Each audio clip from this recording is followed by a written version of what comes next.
One of the great sponsors of the Best Ball family of podcasts is Atomic Golf. If you are a golf course, a golf brand, a group of friends getting together for a buddy's trip, and you want some custom ball markers, divot repair tools, trophies, things like that, he's done stuff for Landmand, Old Barnwell, Sweetens Cove, so you know if those guys are using them, you probably should too. Check out atomicgolf.club, or you can follow them on Instagram at Atomic Golf, and be sure to tell them that you heard about it on a Best Ball podcast. The more I find like-minded people that, they just want to have a good time on the golf course. They don't really care what they shoot. They want to play well, but if they don't, it's not the end of the world. Um, the more people I find like that, and the more that I get to play with people like that, the more and more and more I'm all for, it doesn't matter, kind of like what you said before. It doesn't matter where I'm playing, doesn't matter when I'm playing. I just want to play golf with good people and just smile and laugh and have a good time.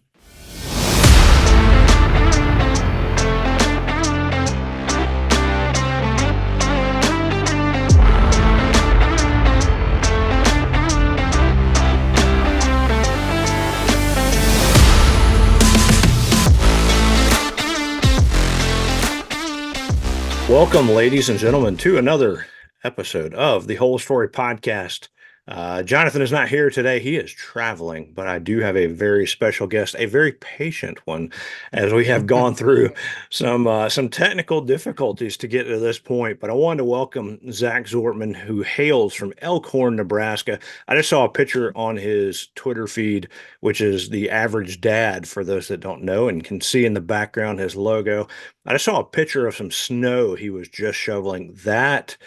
I'm sorry, that looks miserable. Yeah, it's awful. Yeah. How Get many me away feet how from many here. feet of snow have you had? Between the last couple snows, we're probably right at about 2 feet. Oh, well, I'm here in Columbia, South Carolina. If it even says we're going to get a dusting, people go crazy, forget how to drive. Hmm. They buy everything from the store. But anyway, Zach, again from Nebraska, right outside of Omaha. His Twitter bio or X bio, whatever the name is now, husband, dad, golfer, dadvocate. I've been following him for a while. He's big into golf, which that's why he's here. We want to chat. But Michael Verska, one of our guests from a previous episode, says you got to get Zach on the podcast. He would be a great addition. So, Zach, average dad, welcome to the Whole Story Podcast. Appreciate it. I don't know if I live up to Michael's hailing of me being a good podcast guest, but I'm gonna give her a whirl. Hey, he's in the club fitting business, so I think you can Yeah, add club fitting and podcast fitting to his title. But yeah. anyway, let's start, Zach. Let's start with the name. Where did Average Dad come from? Uh, you know, I uh, I just kind of came up with it. I was just trying to come up with a name. I actually started it on John Sherman at Practical Golf. He started a like an online chat group or whatever you call it. I don't even know. And I was just trying to come up with a name for there. And I was like, I was at that point, I was kind of a new dad, consider myself a very average human. So I guess that's kind of where it came from. Well, anybody that's an advocate for being a dad, I think I mentioned this on one of our test recordings earlier, Yeah. is definitely above average. So good to you for being a dad and being excited about it. So I've seen a lot of pictures, proud of your kids, and so that's it's fun being a dad. But Yeah. It's the um, best. yeah, so you're in Omaha. Nebraska is kind of one of the hot places of golf right now. I see over your shoulder the Landman tee marker, which is awesome. I got to play there this past fall. Oh, good. It's ridiculous what's going Yeah. on in Nebraska right now. So you've got Landman, Sandhills, Caprock Ranch, the Prairie Club, and I could go on and on and on. But what is it right now about Nebraska and golf that everybody wants to go? That awesome courses are being built. We just have really good land and a lot of, the name kind of says it out west, the Sandhills. Sandy terrain makes for good golf courses. The if you go look at the history of Sandhills, it was very cheap to build. They moved hardly any land. You know, we just have a lot of really good um topography for it, I guess.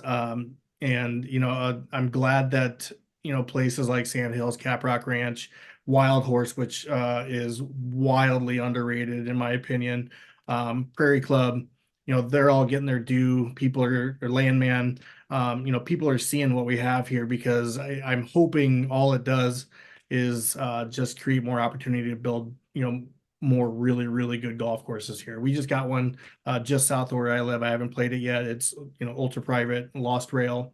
I hear nothing but good things about that too. Hopefully I'll get out there this year sometime. But yeah, we're very lucky here. I can drive an hour north and play Landman. I can drive 10 minutes south, play Lost Rail or any one of the really good courses here in town. And 4 hours out west, and I'm at world-class golf courses. So pretty lucky. Yeah, you're in a great spot. Flew into when I came and played Landman, flew into Omaha, and yeah, easy drive up the road. And it is a public course, but if you did not get your tee time within the first day, you missed out for the 2024 season. Sold Yeah. out, what, in 3 hours? Is that right? Yeah, just under 3 hours I saw. Yeah. That's ridiculous. I mean, Will and the team up there, Sam, they've built and cultivated an incredible place. I mean, Yeah. Rob Collins, the work that King Collins did on that place, I would guess you've gotten to play it a few times with the Yeah. tee marker in your background. What, we maybe not here to talk about Landman, but give us your take. We're big fans of it, but give us your take. Describe Landman and the goodness of it. Yeah, so I've had the opportunity. I've played it 5 or 6 times now, and I've played it in all kinds of different weather. I've played it in the wind. I've played perfect sunny summer calm day, and last year played it in kind of a chilly rainy day, and where they weren't running carts. Walking that course in the rain on when it's soft is something else, especially when you're a cart guy like me most of the time. Um, I think the thing that draws me the most to it is just how beastly it is. It's a massive property, which some people get mad about taking up that much land for golf, but I'm not one of them. Um, and it's there's so many different ways to play that course. The greens, you've been there, they're massive. They have the biggest green on the planet is number 17, I'm pretty sure. Yep. Um, I One time I was playing there the year they opened. I hit the front of that green and it rolled off the front, and the pin was in the back, and I was just off the front. I had 70 yards to the pin. Yeah, I mean it's just cool stuff like that. I mean, you can have a 200-foot putt, which I've had out there. You can there are spots where you can go left off the tee, you can go right off the tee. There's just all the options, and it's just a big fun golf course. And one of my favorite things about it is pretty sure it's number 9 right after the snack shack, is that little itty bitty 100-yard par 3, which in my opinion, I haven't played all the courses obviously, but is the best 100-yard par 3 on planet Earth. If you want to, you could probably hit putter in the right conditions.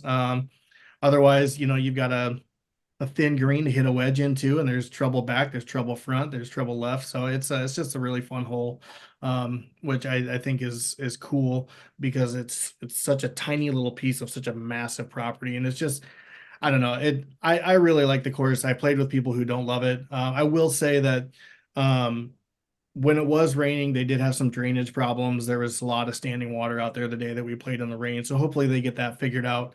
But again, it's 2 years old. There's growing pains in all golf courses. And once that place really grows in, it's going to be super special. Yeah, I think you use the word fun, and I think that's what I've heard more people use the word fun about that place. Yeah. I think just the way you can play it, like you said, you can play it so many different ways, but it's a pretty laid back vibe, chill, Yeah. like a great hang on an awesome golf course. Yep. And I'm with you. I'm glad it's huge because, with if the wind's howling, you need big greens because your ball might not have a shot of getting there. So, Yep. but yeah, I mean, the growth of Nebraska golf has just been it's been fun. Like when I told friends from here in South Carolina, I'm flying to Nebraska to play golf. They're like, what are you talking about? But now they're getting clued into the fact that Yep. there's some really great places there. Well, I just saw that you recently, talking about Michael Verska again, but you recently got fit for some new clubs. How was that experience? Um, I I Have you love done that getting fit. before? Yeah, this was probably my 13th or 14th fitting in the last 8 or 9 years, Okay. probably. I love it. It's even if I don't come out, changing clubs, it's fun to go hit the new stuff. It's fun to just watch the process of somebody like Michael Verska and his staff out there. I went out to Carlsbad to see him last February, um, and just see really smart people dial in to just really, really itty bitty granular stuff to get you absolutely optimizing your golf equipment. I love that we have the technology now to do that. And, it's good for anybody, from, a 2025 handicap, to, plus handicaps, um, to do so. It, it's, it's it's just fun. But it's also super, super useful. I do it as much as I possibly can. I probably do it too much. I mean, if you ask my wife, she'd say I change equipment more than I probably need to. She's right. But the ones that that really, really work, they stay in the bag a long time. Most of the time when I do it, it's just to see what the new equipment can do. That was kind of the most recent one I did last week. Was just to kind of see what the new equipment does. A couple things that surprised me a little bit that I liked. A couple that I definitely did not like, and I won't be going back to. But I think I'll be making a 3 wood change, and I'm gonna go back and hit some more drivers, and we might be making a driver change. But my paradigm from last year, the triple diamond, is it's gonna be hard to unseat because that thing's it's pretty dialed in. Yeah. What of the I've never been fitted. That's one of the Oh goals man. of 2024, especially after talking with Michael. Like, I want to go out there and have him do it or have his team do it. But that's one of the goals of the year. But as far as 3 woods, what stood out to you on the positive side? We won't get into the ones you didn't really like, but any of them really catch your eye? Yeah, the 2 3 woods really jumped out to me. The paradigm triple diamond 3 wood thing is what I'm looking for in a 3 wood. Just at my home course here, Players Club in Omaha, which is a great, great course, amazing greens, amazing staff that takes care of that place. But um, what I'm looking for, there's a couple of spots in that course where I can't hit a driver. So I'm just looking for, for lack of a better term, just tight draw piss missiles with a 3 wood that I can put out there.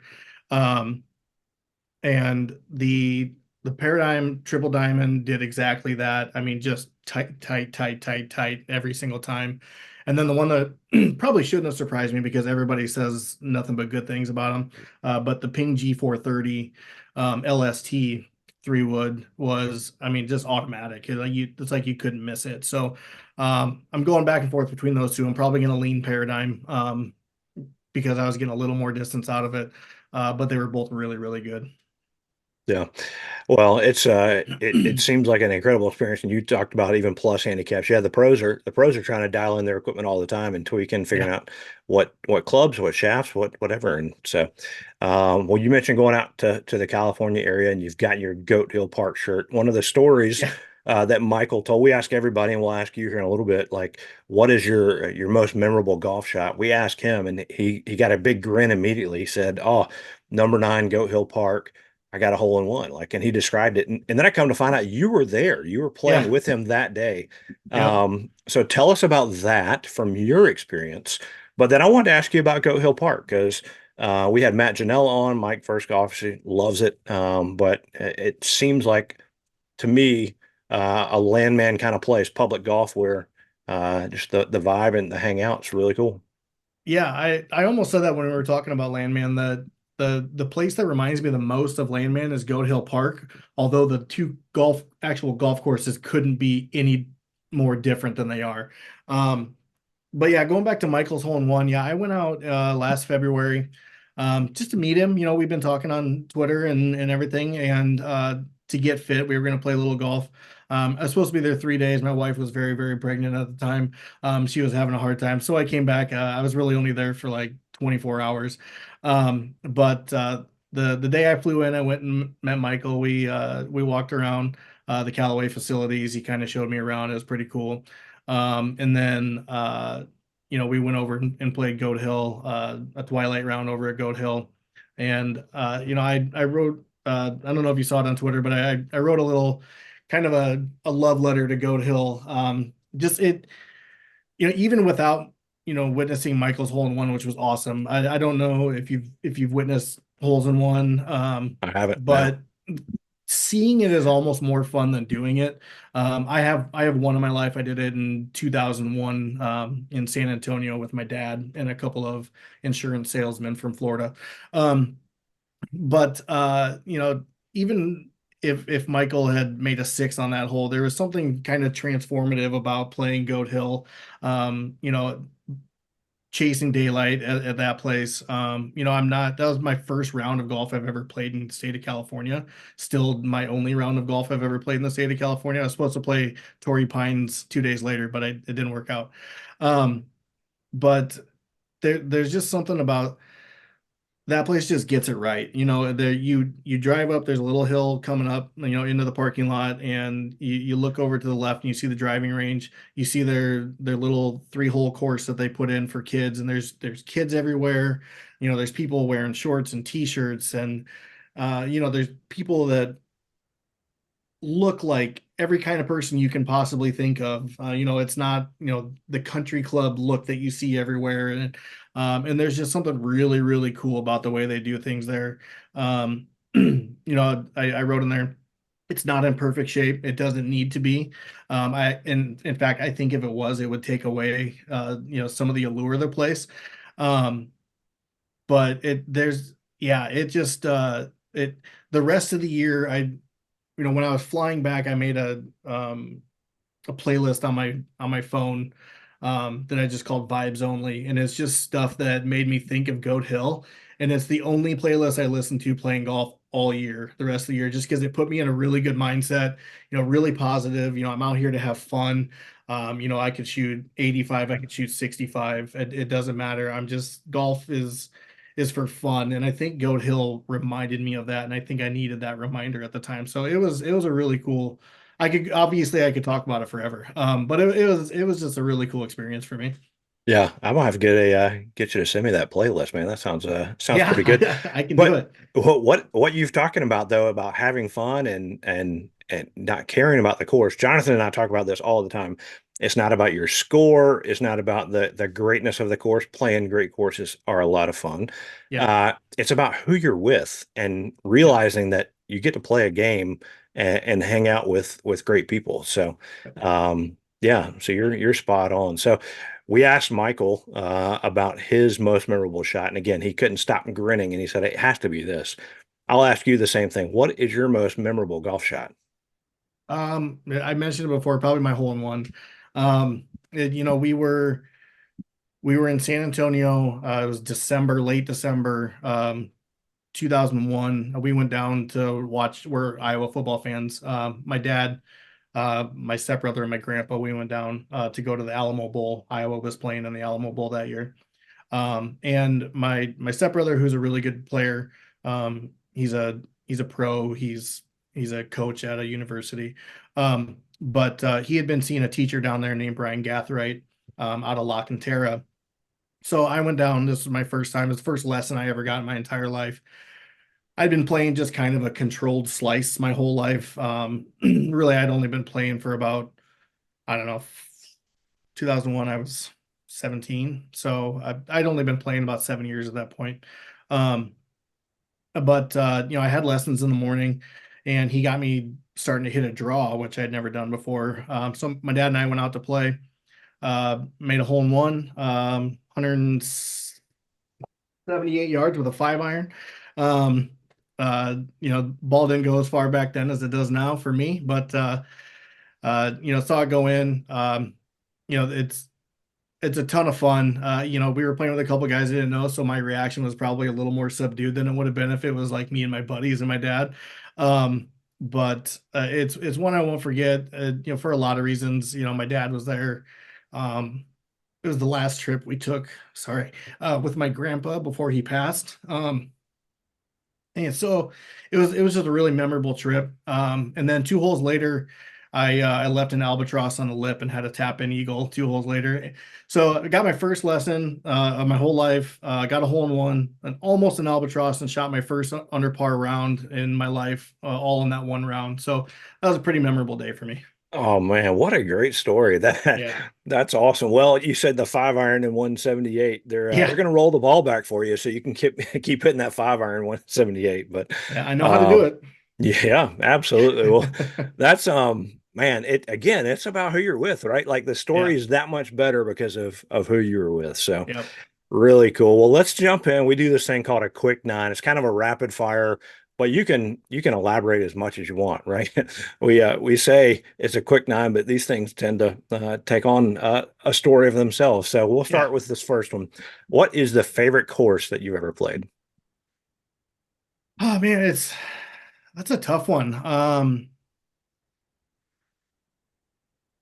I Man, it's really tough. I'm gonna say, and I'm probably gonna catch some heat for this, but just because of it was probably the first like big time golf course I ever played. TPC Scottsdale Stadium. Um, we did a spring break trip down there, and it was the kind of the first big boy golf course I ever got to play. So that was kind of a big deal to me. So it's probably not the best course I've played, but it's probably my favorite just because of that. Yeah. Did they have the stands up, the stadium up yet? No, this was a long yeah, they didn't have the big party hole back then. I was probably 13 or I something gotcha. when we played that. So man, long time ago now. Jonathan and I visited for last year's waste management, and Did we you? didn't play it, but seeing that place now, it's crazy. So this one, hopefully, it won't get you into any heat. Favorite course in Nebraska? Uh, Man, Sandhills. I've played it one time.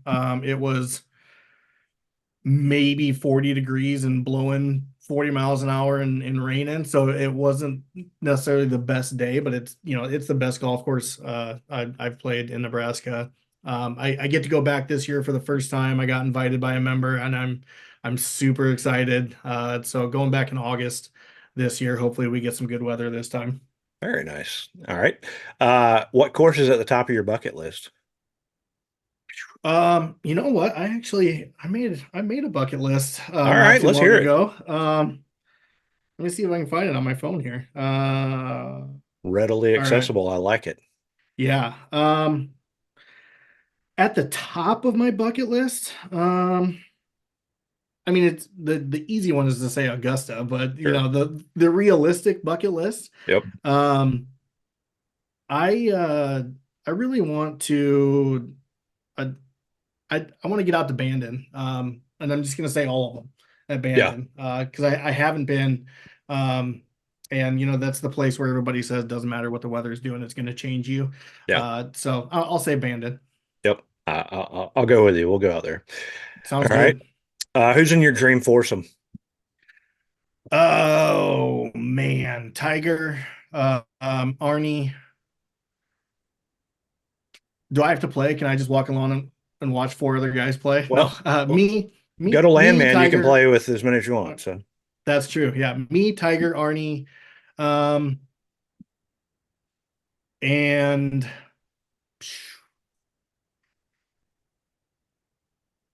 I'm gonna say my dad. very nice. Very Yeah. nice. All right.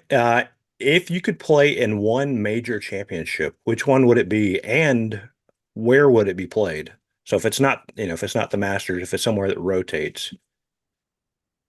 Oh, man, if I could play in anyone, I mean, I want to say Augusta, I want to say the Masters, but I really think if I'm gonna play, I want to not make a fool of myself, and I really like give me the Open. At St. Andrews. Give me the Open at St. Andrews. Very nice. Yeah, Very nice. Our guest this past week here in Harris, he moved his family from outside of London to St. Andrews because he loves golf so much. So, um, if you're not teeing it up in a major, but you're over there, you should give him a call, and I bet he'll go play with you. I'd love to. Yep. All right. So, what's the favorite club in your bag? We talked about clubs. What's the current favorite club in the bag? My driver. Uh, yeah, I like to wail on driver as much as I possibly can. The Paradigm, the Triple Diamond, it's the best driver I've ever played in my life. Um, yeah, give me the driver. Little plug for Callaway there. Yeah, yeah. So, yep. Cool. Don't forget it, Callaway. Don't forget it, Callaway. All right. So we ask this every week. We actually Jonathan asks us every week. He went to Cabo and played at a course where about every 3 holes there was a taco stand. So we asked, Oh yeah. what is your favorite snack on the golf course? I used to after every nine.